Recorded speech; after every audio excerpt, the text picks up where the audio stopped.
This is the Journal from DW in Berlin. My name's Christopher Springate. Here is the latest world news for you. In Pakistan, at least 45 people were killed and scores more injured in a suicide bombing near the city of Lahore on the border between Pakistan and India. The blast tore through crowds of spectators who were watching the daily flag-lowering ceremony to close the frontier for the night.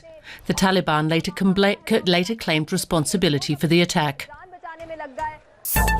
The UN's climate change panel says the world's governments must invest now in slashing carbon emissions, or climate change will have a costly and irreversible impact on humankind.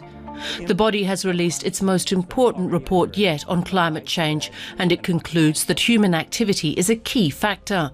The document's supposed to provide the impetus for a new global deal on climate change by the end of next year.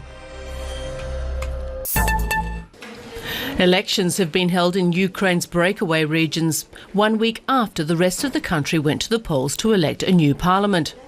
Pro-Russian rebels in Luhansk and Donetsk are holding the vote despite the heavy fighting that is continuing in the area. Early exit polls in Donetsk put the main rebel leader Alexander Zakharchenko ahead. The government in Kiev, the EU and the US have said they won't recognise the result.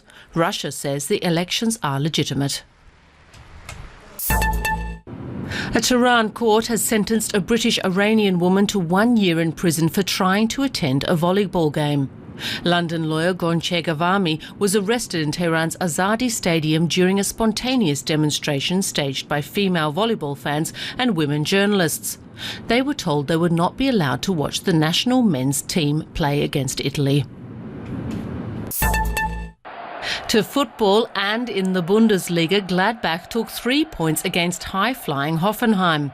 Patrick Herrmann scored twice to put Gladbach on their way to a 3-1 win. They stay in third place on the table, 4 points behind leaders Bayern. Mexicans have been celebrating the Day of the Dead. The main square in Mexico City was decorated with brightly coloured giant skulls. Hundreds of revellers converged on the square, dressed as the traditional figure Catrina the Skeleton Lady.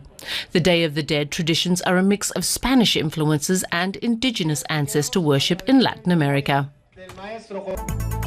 That's the latest world news. You're watching DW in Berlin. Do stay with us.